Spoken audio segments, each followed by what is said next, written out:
Thanks, Brian. I was going to make a bit of a remark on something I saw on Facebook recently, as well as one of the thrifters, if I remember. Appreciate the comments this morning, Peter. Yeah, no, you're welcome. Please, Gordon Brown. Thank you. I hate to break up this bromance between you two, but I'll give you a hug later. it was a week ago I came to this meeting to hear the mayoral candidates. 4 of them turned up. One of them turned out to be quite colourful, shall we say. And I was hearing words I've never heard in a debate in New Plymouth before. And I caught one word, which was a particularly nasty word, and I thought, oh, I must be listening to Parliament. But no. So I can't promise the same entertainment tonight, but I have to say there are 3 main issues I want to talk to you about tonight. The first one is rates. The second one is rates. And guess what the third one is? You got it, rates. 3 successive years of double-digit increases. Hello? They compound. People are doing it tough. And I'll tell you what, if you ran your own finances the same way, you would now be at the stage where Max Bruff, myself, Murray Chong and Brian Vickery, most of the time, is coming from and saying, it's time to stop. It's time to pause and stop spending and cut the rates and cut the actual money we spend every week, every year. And at the same time, I know the opposition line is, well, you're going to slash services. No, we're not. If you saw our budget, and we were presented with a $3.1 million deficit for this year, between now and June, 30, because our finance people couldn't add up. Oh, what a shame. We pay 160 grand a year to the mandarins at the auditor's office, and guess what? They didn't find that either. So we've got 3.1 million.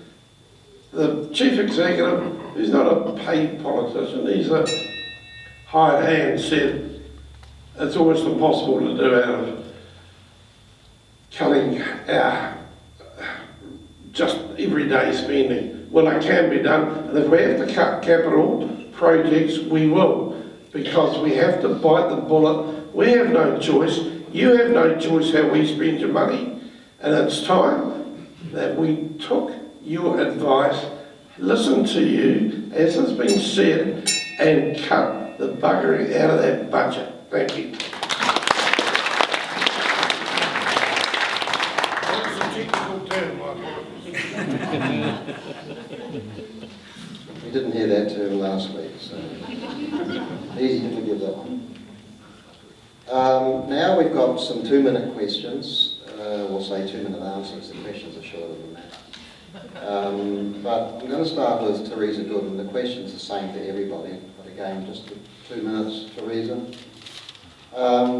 You don't have to use all the time. The question I have here is, are you concerned about forecasted council debt, and how do you propose that we reduce this liability?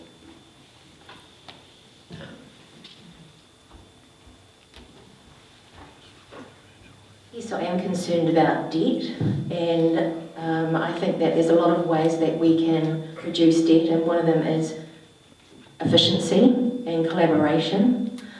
I think that we can scale back some of the big projects that we've planned. I think we should do them in stages, and I think we shouldn't be trying to do them all at one time. I also think that, you know, we've got an incredible technological advance happening at the moment. With AI, we're going to see the amount of change in the next 5 years that we've seen in the last 50. It's going to transform our world and our community. And I think that's got major opportunities for our community and for council in terms of reducing cost. So I think that we should be looking to technology and we should be embracing it. There's obviously risks, but we've got a lot of opportunities there. But primarily I support efficiency and collaborating before cutting services. But we're going to have to make some hard decisions because everybody's making hard decisions. Thank you.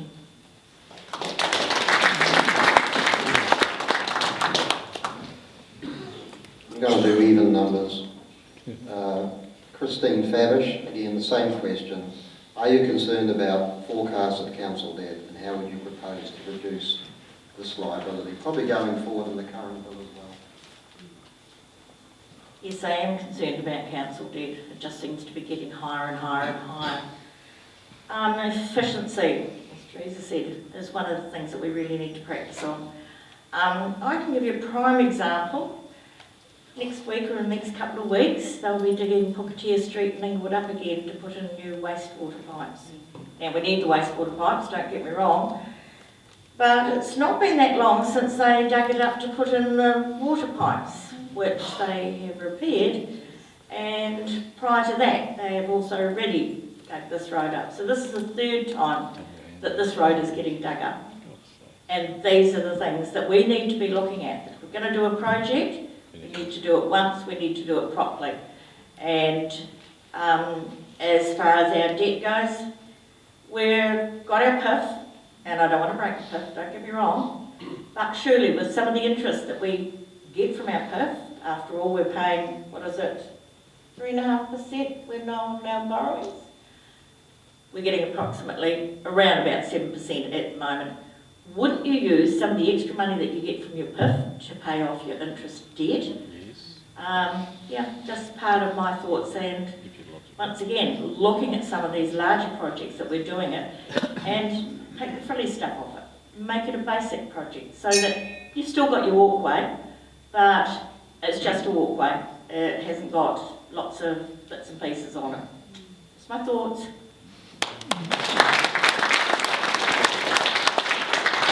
Thank you, Christine. Denny, happy with the question? Again, are you concerned about forecasted council debt and how would you propose to reduce this liability? Thank you for the partai. Short answer, yes. What can we do? I think the first thing for the new council to do would be to strategically review all projects. You have to identify where the spending is. I know that some of us, or probably all colleagues, are still frustrated with the rates debacle that happened. And even though people said there was not as much, a $3.5 million is a pretty tough pill to swallow. There needs to be change, and if we are looking to advocate for surgeons to be in there, a strategic review before doing any cuts is critically important. Kia ora.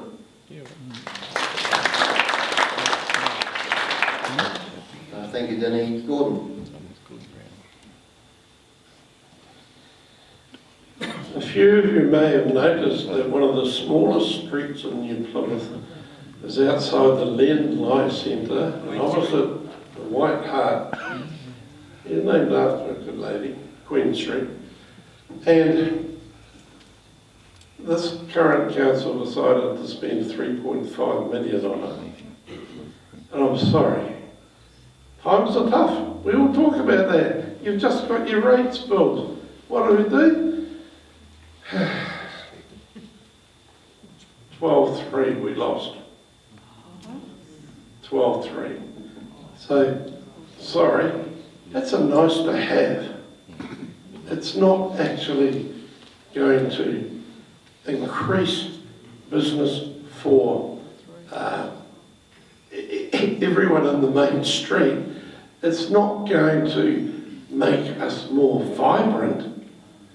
It means the people who go to the Len Centre will have classier road to walk across, and there'll be a raised pedestrian crossing just to finish off the largesse that is endemic within this council.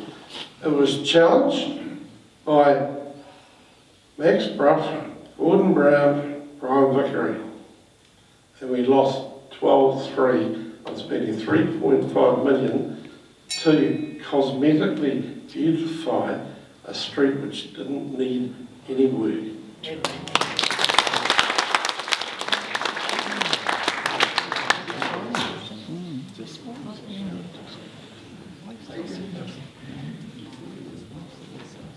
Well, I feel sorry for the last person that comes up here because all the good stuff has already been said. It's all common sense what everyone's saying. But fundamentally, we don't even want to borrow more money, we want to reduce it. We've got to find a way to do that. And in that long-term plan, we've got $900 million, nearly $1 billion worth of investment over the next 10 years. That shouldn't be a target, that should be the maximum we spend. So yes, we need to revise, pause and retest, but with a mind that actually bringing that down to then pay debt back is actually really smart. Do more renewals and just be smarter. It's not rocket science. What's been said is correct, let's just do it. Thanks.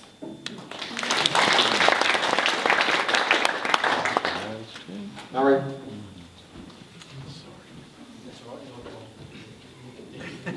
I'll just correct the 12-3, it was me, not Brian. Not beating up on you. I was almost there. Isn't that interesting? You know, and unfortunately the current councillors that aren't running around up here because a lot of them voted for the long-term plan, this 900 million going forward over the next 10 years. There's only 2 councillors that didn't vote for the long-term plan because we knew it was unsustainable, as Max and I. Have a think about that. Your vote is your action. You can come up here and talk what you want, but it's how you vote at the end of the day. It's even worse than that. Look at it, I'll give you 2 examples. We're starting to turn everything into a CCO. Why are we turning it into a CCO? Because that's the only way we can get more money, we can borrow more money and go over our cap rate. Think about that, but you guys are still paying for it. We've also got Abbey Field. So not only in the last long-term plan, there's $21 million worth of, well, they didn't even consult on it, it was an extra $6 million for the housing and an extra $15 million for the sports hub, not consulted on, they voted for it. However, Abbey Field, $1.5 million to give them housing. How much return are we going to get back on that? It's all borrowed. Okay, $5 in 5 years. That's it. There is a better way of doing housing, and we can get a return of $700,000 in 5 years and get our $1.5 million back. These are the ideas we need to put forward.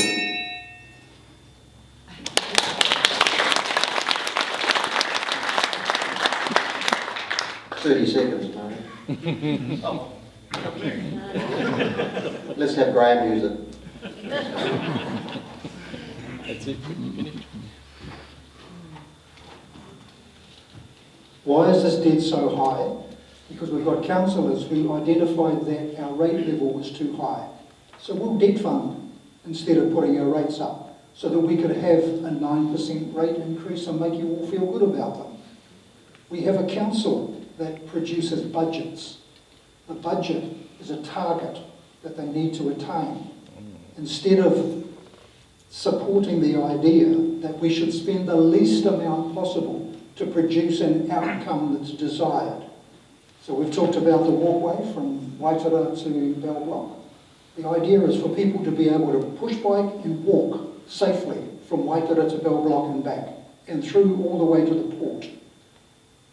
That should be the outcome, but the outcome that we've got from this council organisation is that we're going to start from Waitara and we're going to make a gold-plated brick road until it runs out and stops, until the money runs out and stops. We need to change the focus of what council is doing in terms of our money. We should be looking at producing an outcome for our ratepayers at the minimum possible price, and then use the savings that we haven't spent in our budget to reduce our debt level, because that needs to be our primary focus.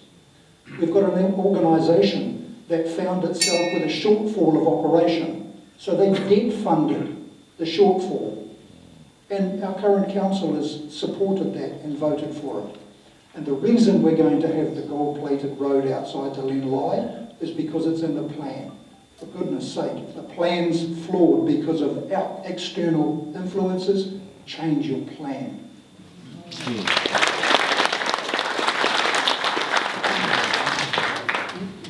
Two examples demonstrating how difficult it is to rein in debt and also the issue of borrowing.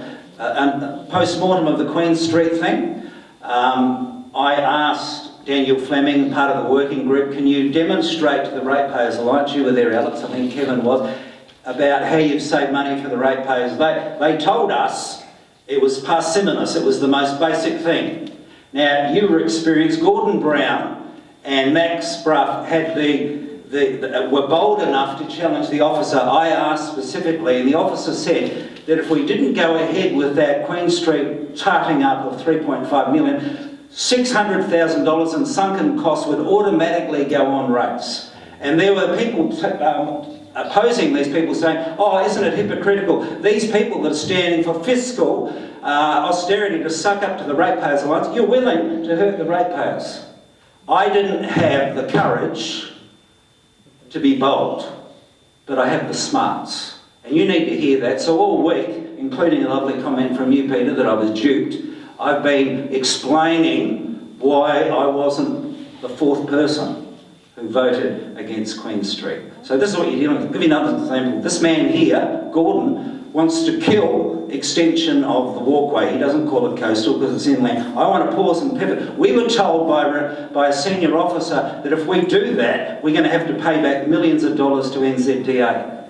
It's almost like a blackmail. And that's why I think we need to be bold and we need to challenge, but it's not a game of poker. And it's very, very fraught and it's very difficult.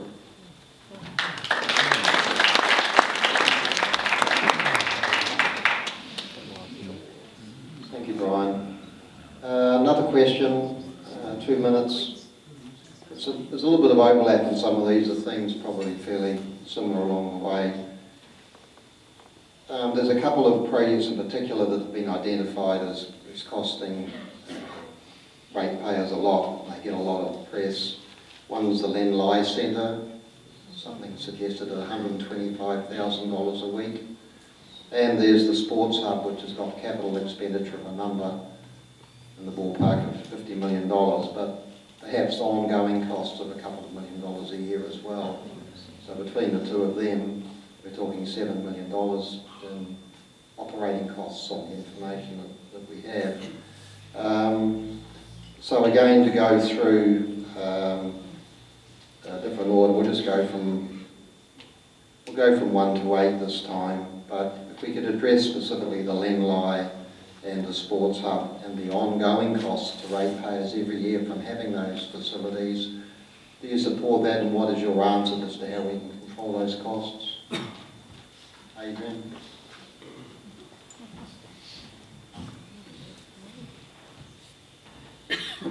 Well, here's the thing. You can't just freeze in time. You do actually have to make investments. You can't have a vibrant and really wonderful community if we're going to stay, okay, for now we can't spend any more money forever. And I'm not suggesting that's what everyone's saying. Even for a period of time, it can do long-term damage. So, did I want to spend $110 million in Sports Hub? No chance. It wasn't smart. It was more than gold-plated. It was platinum. $50 million, actually, for a growing community, for a multi-purpose hub, I actually think that's a good investment, assuming we can, for once, meet our budget. In fact, I'd like to do what Brian says, is actually just do it for $45 million. That's what can we pay it back. So, with a hub, absolutely, we need to invest in smart things. Lenlai, there's obviously a lot of problems with that beast. We put it under Bukariki management, tried to save some staff and costs, but I don't think actually we really know what it does and how it operates to understand why it's been so expensive. I think